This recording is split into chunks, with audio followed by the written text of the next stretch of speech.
Sekarang kita punya bahasan tentang Nyi Roro Kidul. Apakah dia benar-benar ada? Apakah dia benar-benar berkuasa di pantai selatan? Dan apakah dia bisa berbahaya bagi manusia? Kita bahas sekarang.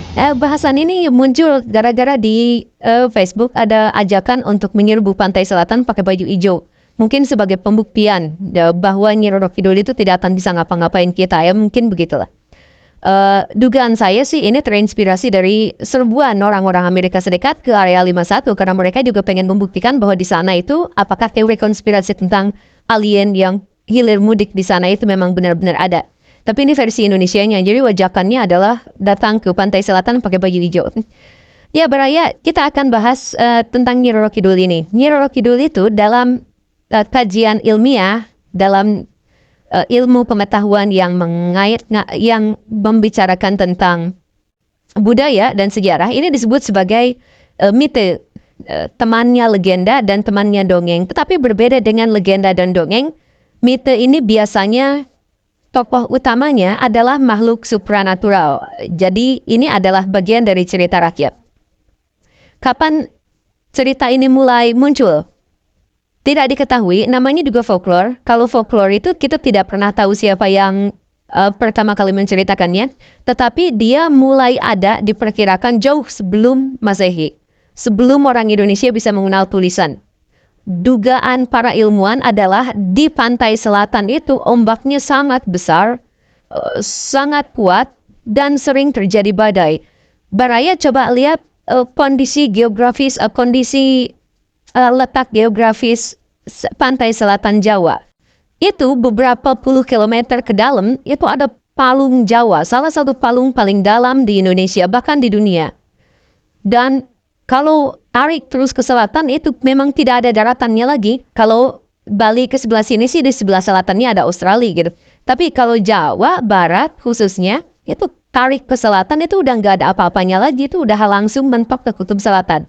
Jadi kalau memang di sana banyak badai, kemudian kalau ada orang tenggelam nggak muncul lagi karena di situ ada palung dan di situ laut lepas, hewan-hewannya juga lebih beraneka ragam, yang gede-gedenya gitu maksudnya, jalur migrasi hewan-hewan besar juga. Jadi sangat wajar kalau orang masa lalu menyangkut pautkan pantai selatan itu dengan kondisi-kondisi supranatural, kejadian-kejadian supranatural. Karena selain badainya yang besar, makhluknya juga yang sadis-sadis, juga itu samudra tak berujung gitu. Gak ada wilayah lain di sananya, gak ada daratannya lagi. Nah, dugaan para ilmuwan adalah karena kondisinya seperti itu, maka orang-orang yang ada di sekitaran pantai selatan Jawa kemudian memitoskan sosok makhluk yang belakangan kita sebut sebagai Kanjeng Ratu Selatan atau Nyi Roro Kidul. Siapa bangsa, kan orangnya kita tidak tahu, tapi siapa orang bangsa manakah yang pertama menceritakannya?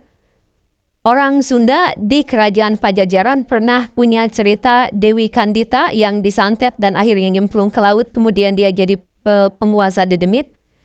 Itu cerita itu lebih awal daripada cerita Mataram. Jadi dari mana kisah ini? Walaupun cerita tentang Nyi Roro Kidul itu ada di Jawa Barat, Jawa Tengah, Jawa Timur, dan Bali, tetapi dugaan terkuatnya cerita ini mulai munculnya di Jawa Barat. Kemungkinan besar di sekitaran Sukabumi sekarang. Karena ya ombak yang kuatnya itu biasanya di situ. Begitu Baraya. Nah, kemudian apakah dia sekarang itu benar-benar ada? Tidak.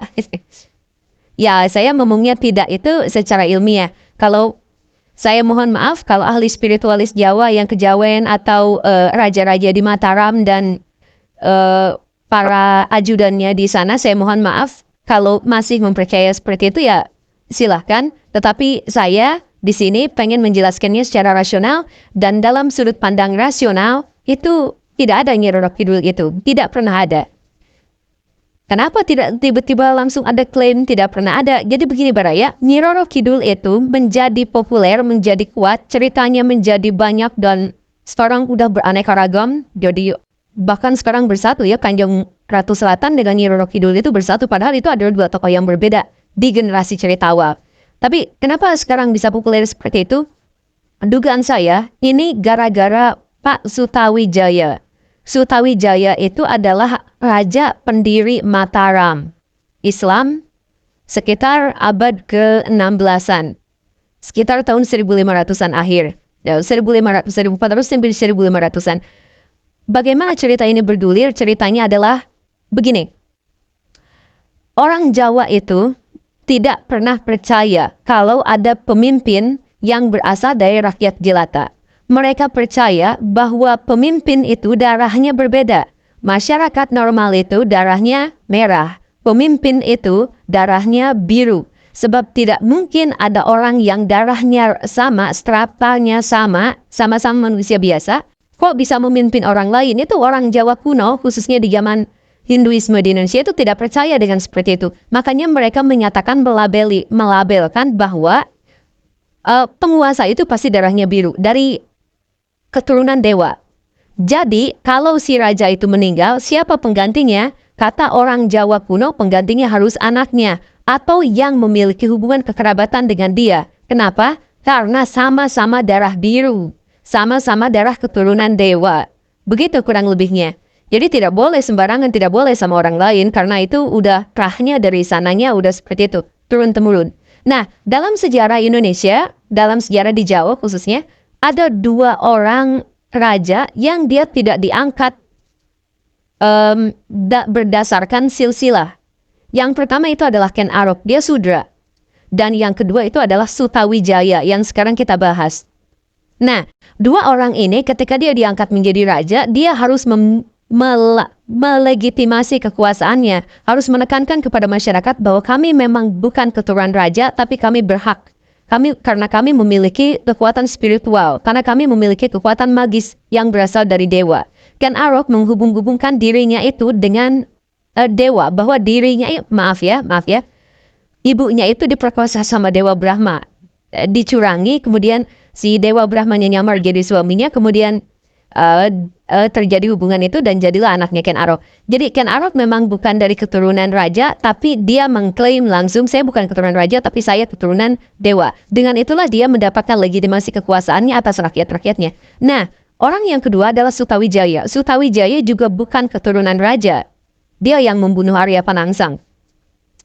Dengan cara yang agak berbau keberuntungan. Nah, ketika Sutawijaya itu pada waktu itu sudah menemukan momentum bahwa dia bisa aja berkuasa atas tanah Jawa, dia sadar bahwa dia itu bukan keturunan raja gitu. Ya ada sih, tapi jarak jauh, baru kerabat sekian gitu. Nah, bagaimana cara dia meyakinkan kepada masyarakat bahwa dia itu layak untuk memimpin? Dia mau menghubungkan dengan dewa, tapi dia Muslim. Dan setengah atau seperempat mungkin, atau sepertiga penduduk Jawa pada waktu itu juga sudah Islam. Jadi orang Islam kan gak kenal dewa, jadi dia mau menempatkan saya anak dewa kayak Ken Arok gak bisa. Akhirnya, ini mungkin ya dugaan saya dan dugaan beberapa sejarawan, mungkin Sutawijaya inilah kemudian yang menceritakan bahwa Ratu Pantai Selatan itu sudah deal-dealan dengan saya. Dan Eyang Sapu Jagat, penguasa Merapi, itu juga sudah deal-dealan dengan saya untuk mendirikan kerajaan yang belakangan dikasih nama Kerajaan Mataram, yang sekarang namanya jadi Yogyakarta. Sekali lagi saya mohon maaf kalau ada orang-orang Jawa yang memang masih memegang prinsip kepercayaan itu. Saya mohon maaf, saya nggak mau ribut, saya nggak mau punya musuh. Tetapi ini saya ambil dari konteks sejarah. Nah, Sutawijaya itu mengklaim dirinya bahwa ketika sebelum dia mendirikan Kerajaan Mataram, dia sudah menjadi suaminya dari Kanjeng Ratu Pantai Selatan, dan dia sudah bikin kontrak dengan penguasa Merapi. Kontraknya adalah sampai Sutawijayanya meninggal pun Kerajaan Mataram tetap akan dilindungi oleh 2 kekuatan itu, kekuatan lautan Nyi Roro Kidul dan kekuatan daratan. Apa itu? Yang penguasa Merapi itu. Makanya kalau beraya lihat di peta, itu Keraton Yogyakarta itu tepat ada di tengah-tengah antara puncak Merapi dengan pantai Parangtritis atau pantai selatan. Itu tepat sekali karena namanya akhirnya belakangnya jadi Yogyakarta, kota yang layak karena dikuasai oleh ini dan ini gitu. Penguasa pantai selatan dan penguasa Merapi. Sebagai penguasa sebagai manifestasi perwujudan dari penguasa daratan. Nah, dari situlah kemudian orang-orang mensakralkan yang semula di Jawa Barat itu hanya cerita-cerita rakyat yang dari mulut ke mulut, dari generasi ke generasi, makanya ceritanya jadi beda-beda.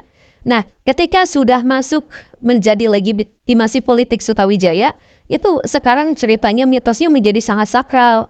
Tiap tahun ada kepala Prabowo yang dilarung di sana, ada upacara-upacara ritual tertentu, banyak orang-orang yang mengunjung ke Nyi Roro Kidul, dan seterusnya. Tetapi ini pada awal mulanya, menurut saya mohon maaf, mungkin benar mungkin salah, menurut saya ini sebenarnya Nyi Roro Kidul itu hanya sebuah legitimasi magis bagi kekuatan Sutawijaya, atau yang kemudian belakangan setelah dia menjadi raja, namanya menjadi Panembahan Senopati.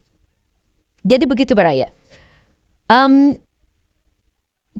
Dugaan saya tentang status Nyi Roro Kidul yang sebenarnya hanya bohong-bohongan ini juga bisa dilihat dari betapa mudahnya orang-orang bikin versi baru tentang Nyi Roro Kidul. Awal mulanya itu Dewi Kandita, itu mungkin namanya siapa gitu. Kemudian orang Jawa mengganti namanya menjadi Nyi Loro Kidul, yang sakit hatinya. Belakangan lagi berganti menjadi Roro Kidul, gadis dari selatan. Roro itu gadis perempuan, sedangkan Loro itu sakit.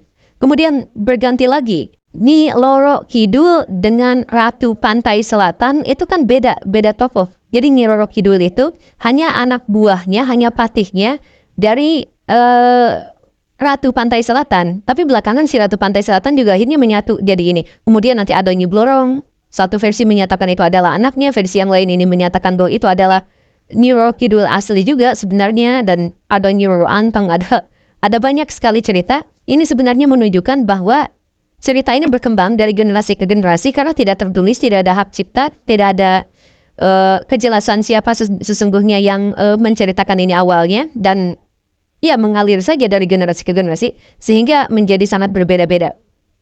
Jadi kalau Baraya sekarang ada tautan di Facebook yang menyatakan ayo kita serang pakai yang ijo-ijo, mendingan jangan.